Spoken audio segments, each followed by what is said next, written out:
அன்பிற்கினிய சகோதர சகோதரிகளே, நம் அனைவர் மீதும் ஏக இறைவனுடைய அமைதியும் கருணையும் உண்டாகட்டுமாக என்கிற உயரிய பிரார்த்தனைகளோடு பாலஸ்தீனத்தினுடைய காசா பகுதிகளில் இஸ்ரேலிய ஆக்கிரமிப்பு இராணுவம் நடத்தி வரக்கூடிய தாக்குதல்கள் 695வது நாளாகவும் இன்றும் தொடர்ந்து கொண்டிருக்கக்கூடிய சந்தர்ப்பத்தில் பாலஸ்தீனத்திலும் பாலஸ்தீனத்தையொட்டி சர்வதேச மட்டத்திலும் என்னவெல்லாம் நடந்திருக்கிறது என்கிற செய்திகளைத்தான் இன்றைய இந்த வீடியோவிலையும் நம்ம பார்க்க இருக்கிறோம். இன்றைக்கு யாரும் எதிர்பார்க்காத மீண்டும் ஒரு சோகமான செய்தி வெளிவந்திருக்கக்கூடிய சூழல்ல இன்றைக்கு வெளிவந்திருக்கக்கூடிய மற்ற சில முக்கியமான செய்திகளை பார்த்துவிட்டு அந்த செய்திகளையும் பார்க்க இருக்கிறோம். குறிப்பாக நமக்கெல்லாம் தெரியும், பாலஸ்தீனத்திற்குள் உணவுகளை அனுமதியுங்கள், மருந்துகளை கொடுப்பதற்கு அனுமதியுங்கள், ரஃபா பார்டரை திறங்க என்று சொல்லி உலகம் முழுவதும் கோரிக்கைகள் விடுக்கப்பட்டு கொண்டிருந்தாலும் இஸ்ரேலிய ஆக்கிரமிப்பு இராணுவம் அதற்கான எந்த விதமான அனுமதிகளையும் கொடுக்காமல் இருக்கிறார்கள். ரஃபா பாதை திறக்கப்படாமல் இருக்கிறது. பாலஸ்தீன அப்பாவிகள் உண்ண உணவில்லாமல், எடுப்பதற்கு மருந்துகள் இல்லாமல், குடிப்பதற்கு சுத்தமான தண்ணீர் இல்லாமல் தத்தளித்துக் கொண்டிருக்கிறார்கள். ஒவ்வொரு நாளும் உணவில்லாமலேயே மரணிக்கக்கூடிய குழந்தைகளுடைய எண்ணிக்கைகளும் அதிகரித்து வருகிறது. இந்த சந்தர்ப்பத்தில் காசா மீதான இந்த உணவு முற்றுகையை உடைப்பதற்காக சர்வதேச மட்டத்தில் இருந்து பல பேரும் பலவிதமான போராட்டங்களை முன்னெடுத்து வரக்கூடிய நேரத்தில் ஃப்ரீடம் ஃப்ளோட்டிலா என்கிற ஒரு அமைப்பு உருவாக்கப்பட்டு அந்த அமைப்பினூடாக முதல் தடவையாக கடந்த 2 மாதங்களுக்கு முன்பதாக காசாவை நோக்கி கிரேட்டா தன்பர்க் என்கிறவங்களுடைய தலைமையில் ஒரு கப்பலில் 13 பேர் காசாவை நோக்கி சென்றார்கள். அவர்கள் காசாவை நெருங்குகிற சந்தர்ப்பத்தில் இஸ்ரேலிய ஆக்கிரமிப்பு இராணுவத்தினால் பலவந்தமாக அவர்கள் கைது செய்யப்பட்டிருந்தார்கள்.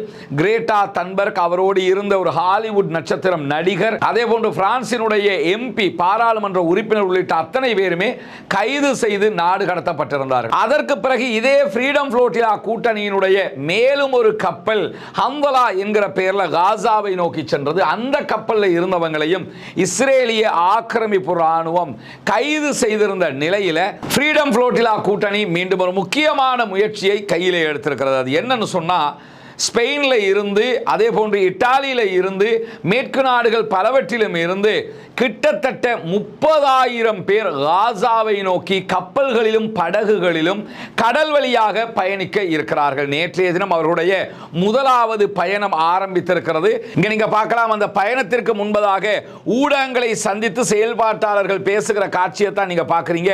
இந்த இடத்துல கிரேட்டா தன்பர்க் இருக்கிறத பார்க்கலாம். இதில் இருக்கக்கூடிய பல பேர் ஏற்கனவே முதல் தடவையாக காசாவை நோக்கி கப்பலில் போனவங்க மீண்டும் அதே ஆட்களுடைய தலைமையில் காசாவை நோக்கிய பயணம் புறப்பட இருக்கிறது. எனவே கிட்டத்தட்ட 30,000 பேர் இந்த பயணத்திலே பங்கெடுக்க இருக்கிறார்கள். அதற்கான பதிவுகளை சர்வதேச ரீதியாக செய்திருக்கிறார்கள் என்கிற செய்திகளையும் இன்றைக்கு ஃப்ரீடம் ஃப்ளோட்டிலா கூட்டணி அறிவித்திருக்கக்கூடிய சூழல்ல இன்றைக்கும் இஸ்ரேலிய ஆக்கிரமிப்பு இராணுவம் காசாவுக்குள் நடத்தியிருக்கக்கூடிய தாக்குதல்கள் காரணமாக 51 அப்பாவிகள் கொல்லப்பட்டிருக்கிறார்கள், ஷஹீதாகி இருக்கிறார்கள். கிட்டத்தட்ட 291 அப்பாவிகள் படுகாயம் அடைந்திருக்கிறார்கள் என்கிற செய்திகள் வெளிவந்திருக்கக்கூடிய இந்த சூழல்ல இன்றைக்கு ஒரு கவலைக்கிடமான செய்தியும் வெளிவந்திருக்கிறது. அது என்னன்னா, நேற்று இரவுல இருந்து பாலஸ்தீன விடுதலை இராணுவத்தினுடைய ஊடக பேச்சாளராக, மீடியா ஸ்போக் பர்சனாக செயல்பட்டு வரக்கூடிய சகோதரர் அபு உபைதா அவர்கள் கொல்லப்பட்டிருக்கிறார், ஷஹீதாகி இருக்கிறார் என்கிற செய்தி தான் நேற்று இரவுல இருந்து, நம்ம நேற்று வீடியோ ரெக்கார்ட் பண்ணுகிற நேரத்தில் இருந்து இந்த செய்திகள் வெளிவந்து கொண்டிருந்தாலும் இந்த செய்திகளை பாலஸ்தீன விடுதலை அமைப்பினர் உறுதிப்படுத்துகிற வரைக்கும் நாம் காத்திருக்க வேண்டி இருக்கிறது. இந்த நிமிடம் வரைக்கும் பாலஸ்தீன விடுதலை இராணுவம் அபிஷியலாக அபு உபைதா அவர்கள் கொல்லப்பட்டு விட்டார்கள் அல்லது ஷஹீதாகி விட்டார்கள் என்கிற செய்திகளை தெரிவிக்கவில்லை. ஆனால் இஸ்ரேலிய ஆக்கிரமிப்பு இராணுவம், குறிப்பாக இஸ்ரேலிய பிரதமர் பெஞ்சமின் நெதன்யாகு, இஸ்ரேலுடைய பாதுகாப்பு அமைச்சர், இஸ்ரேலுடைய நிதி அமைச்சர் போன்ற பல பேரும் அபு உபைதா அவர்கள் கொல்லப்பட்டு விட்டார்கள், ஷஹீதாகி விட்டார்கள் என்கிற செய்திகளை சந்தோஷமாக அவர்களுடைய ஊடகங்களுக்கு சொல்லிக் கொண்டிருக்கக்கூடிய நேரத்தில் தான் பாலஸ்தீன விடுதலை அமைப்பு இந்த வீடியோவை நம்ம இலங்கை நேரம் 8:40 இன்னைக்கு நைட்டு நேரத்தில் நம்ம ரெக்கார்ட் பண்ணிக்கிட்டு இருக்கிறோம். இந்த நிமிடம் வரைக்கும் அவர்கள் இதை உறுதிப்படுத்தவில்லை. அல் ஜசீராவினுடைய அரபு பக்கம் மிக தெளிவாக இந்த செய்தியை சொல்லியிருக்கிறாங்க. பாலஸ்தீன விடுதலை அமைப்பினுடைய ஊடக பேச்சாளர், media spoke person Abu Ubaida கொல்லப்பட்டு விட்டதாக இஸ்ரேலிய இஸ்ரேலிய ஆக்கிரமிப்பு ராணுவம் சொல்லிக் கொண்டிருக்கிறது. ஆனால் இதுவரைக்கும் பாலஸ்தீன விடுதலை அமைப்பு இதை உறுதிப்படுத்தவில்லை என்கிற செய்திதான் எங்களுக்கு கிடைத்திருக்கிறது என்பதையும் அல் ஜசீரா தெரிவித்திருக்கிற அதே நேரம் இஸ்ரேலால் வெளியிடப்பட்டிருக்கக்கூடிய அறிவிப்பில் என்ன சொல்லியிருக்கிறாங்கன்னா, அபு உபைதா அல்லது முகமூடி அணிந்த மனிதன் கொல்லப்பட்டு விட்டான் என்றுதான் அவர்களுடைய அறிக்கையில் சொல்லியிருக்கிறாங்க. அபு உபைதாவினுடைய ஒரிஜினல் ஃபேஸ் எப்படி இருக்கும்ங்கிறது யாருமே கண்டது கிடையாது. அவங்களுடைய உறவுகள் கண்டிருப்பாங்க, அது வேற. ஊடகங்கள்ல அவர் காட்சிப்பட்டது கிடையாது.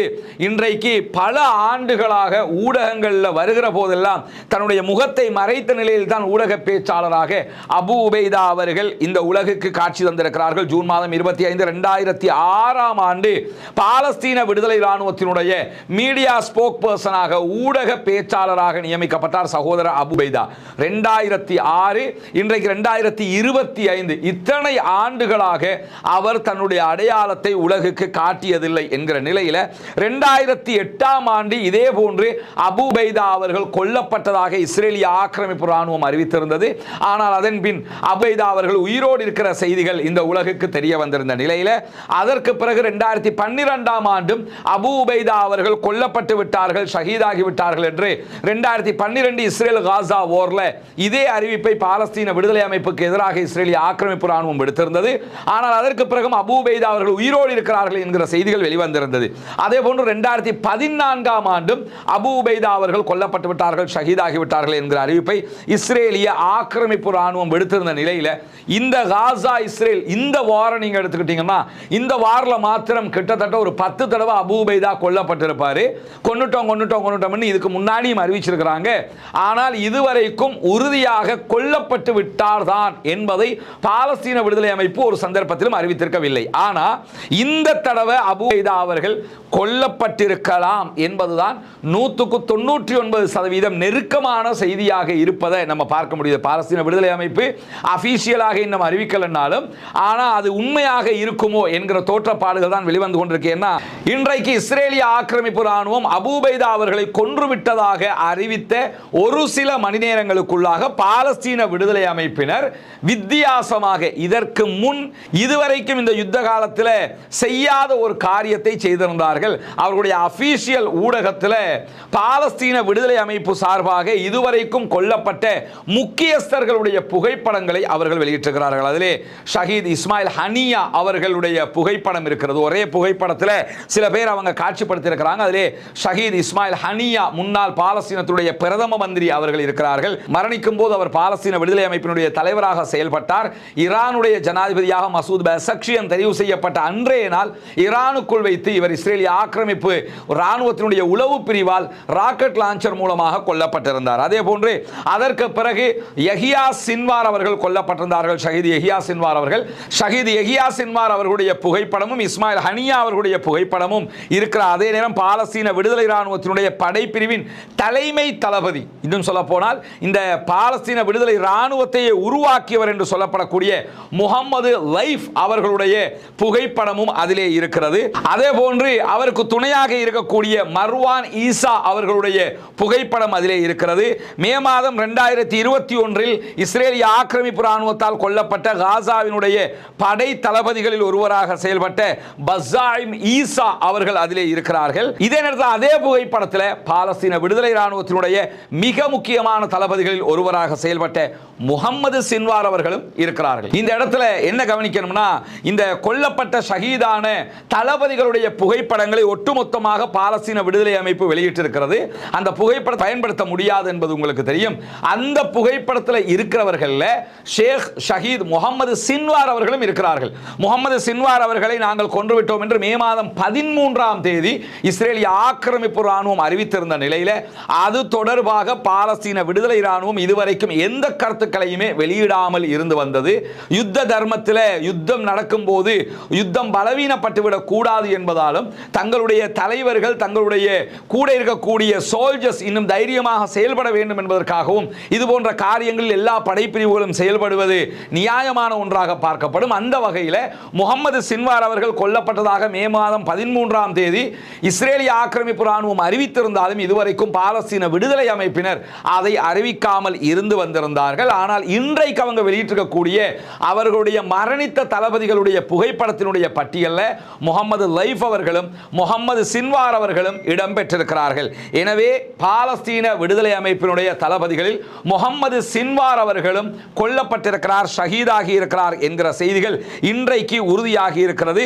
20 ஆண்டுகளாக இஸ்ரேலுக்கு ஒரு மர்மமாகவே செயல்பட்டு வந்த ஒரு புகைப்படமாக கூட கிடைக்காத முகமது லைஃப் அவர்களுடைய புகைப்படமும் பாலஸ்தீன விடுதலை அமைப்பினர் வெளியிட்டிருக்கக்கூடிய புகைப்படத்திலே இருக்கிறது.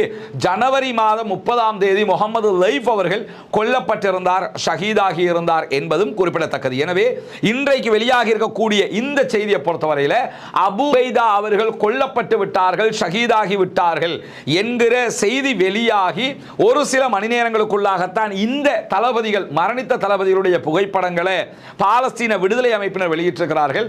எனவே இதன் மூலமாக அவர்கள் சொல்ல வருகிற செய்தியாக நம்ம எதை புரிஞ்சுக்கலாம்னா, அபு உபைதா அவர்களும் கொல்லப்பட்டு விட்டார்கள், ஷஹீதாகி விட்டார்கள், இன்னா லில்லாஹி வ இன்னா இலைஹி ராஜிஊன் என்பதை தான் மீண்டும் மீண்டும் நம்ம சொல்ல வேண்டி இருக்கிறது.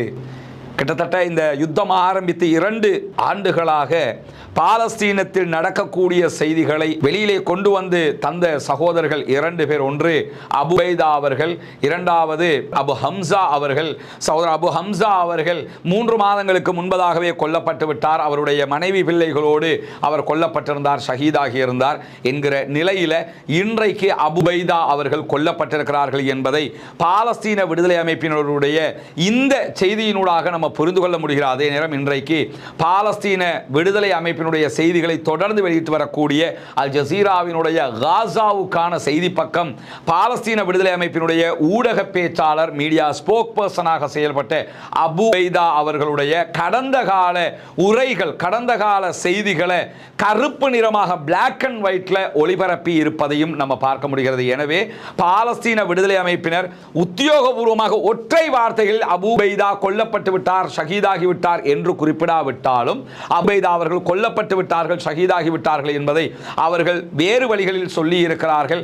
அதனை உணர்ந்து கொண்ட அல் ஜசீராவும் அபு உபைதா அவர்களுடைய வீடியோக்களை பிளாக் அண்ட் ஒயிட்ல கவலையை வெளிப்படுத்தும் விதமாக வெளியிட்டிருக்கிறது. ஒரு ஊடகமாக இன்றைக்கு அல் ஜசீரா தானும் பாலஸ்தீன விடுதலை அமைப்பினுடைய media spoke person Abu Ubaida அவர்கள் கொல்லப்பட்டதற்கான கவலையை அவருடைய வீடியோக்களை பிளாக் அண்ட் ஒயிட்ல வெளியிடுவதன் மூலமாக தெரிவித்திருக்கிறார்கள். ஒரு ஏற்றுக்கொள்ள மனது சங்கடப்படுகிற ஒரு மரணமாக அவருடைய மரணம் இருந்தாலும் மரணங்களை நாம் ஏற்றுக்கொண்டுதான் ஆக வேண்டி இருக்கிறது. வைதா அசாபத்துஹும் முசீபா காலு இன்னா லில்லாஹி வ இன்னா இலைஹி ராஜிஊன். இன்றைக்கி நிறைய சகோதரர்கள் காலையிலிருந்து கால் பண்ணி இது உண்மையான்னு கேட்டுக்கிட்டு இருக்கிறீங்க. இது பொய்யாக இருந்துவிடக் கூடாதா என்கிற எண்ணம் தான் நமக்கெல்லாம் இருந்து கொண்டே இருந்தது. ஆனால் அந்த செய்தி பொய்யாக இல்லை, அது உண்மையாகத்தான் இருக்கிறது என்பதை நம்ம புரிந்து கொள்ள முடிகிறது. வைதா அசாபத்துஹும் முசீபா காலு இன்னா லில்லாஹி வ இன்னா இலைஹி ராஜிஊன். அவர்களுக்கு ஏதாவது ஒரு முசீபத்து, ஒரு கெட்டது நடைபெற்று விட்டால் இன்னா லில்லாஹி வ இன்னா இலைஹி ராஜிஊன் என்று கடந்து சென்று விடுவார்கள். இஸ்மாயில் ஹனியாவை இழந்திருக்கிறோம், ஷேக் யஹ்யா சின்வாரை இழந்திருக்கிறோம், ஷேக் முகமது சின்வாரை இழந்திருக்கிறோம், முகமது லைஃபை இழந்திருக்கிறோம். இப்படி மாபெரும் பல தலைவர்களை நம்ம இழந்திருக்கிறோம். அப்படி இழந்தும் பாலஸ்தீன விடுதலை போராட்டம் தோல்வி அடையவில்லை, பின்வாங்கவில்லை, தொடர்ந்து முன்னேறி கொண்டுதான் இருக்கிறது. ஆச்சரியம் என்னன்னு கேட்டா, ஒரு அமைப்பினுடைய தலைவர் கொல்லப்பட்டு விட்டால் அந்த அமைப்பே காலி என்கிற நிலையில எல்லா நாடுகளிலும் பல அமைப்புகள் காணாமல் போன சூழல்ல பாலஸ்தீன விடுதலை அமைப்பினர் இத்தனை தலைவர்கள் கொல்லப்பட்டும் அவர்களுடைய தாக்குதல்களை தொடர்ந்து கொண்டே இருக்கிறார்கள். அவர்களுடைய போராட்டம் தொடர்ந்து கொண்டே இருக்கிறது. இன்றைக்கும் பாலஸ்தீன விடுதலை அமைப்பினர் நடத்தி இருக்கக்கூடிய தாக்குதல்களில் காசாவினுடைய சென்ட்ரல் காசா 8வது தெரு பகுதிகளில் அவர்கள் நடத்தி இருக்கக்கூடிய தாக்குதல்களில் இஸ்ரேலிய ஆக்கிரமிப்பு ராணுவத்தினுடைய ஒரு மெர்காவா டேங்க் அளிக்கப்பட்டிருக்கிறது. கிட்டத்தட்ட 5 இஸ்ரேலிய ஆக்கிரமிப்பு ராணுவத்தை சேர்ந்தவர்கள் அதிலே கொல்லப்பட்டிருக்கிறார்கள். அதே போன்று பாலஸ்தீன விடுதலை அமைப்பினருடைய யாசின் 105 என்கிற ஷெல் தாக்குதல் மூலமாக, ராக்கெட் தாக்குதல் மூலமாக அவர்களுடைய 2 புல்டோசர்களும் அளிக்கப்பட்டிருக்கிறது. எனவே இன்றைக்கும் பாலஸ்தீன விடுதலை அமைப்பினர் பாரிய தாக்குதல்களை நடத்தி இருக்கக்கூடிய சூழல்ல தான்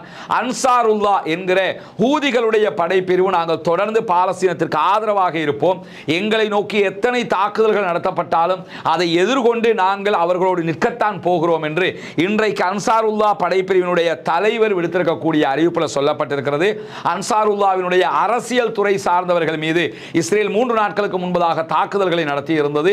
அதிலே அன்சாருல்லா ஹூதிகளுடைய பிரைம் மினிஸ்டர், யமன்ல ஹூதிகள் கட்டுப்பாட்டில் இருக்கக்கூடிய பகுதிகளில் இருக்கக்கூடிய அரசாங்கத்தின் பிரைம் மினிஸ்டர் உள்ளிட்ட 3 பேர் கொல்லப்பட்டிருக்கிறார்கள்.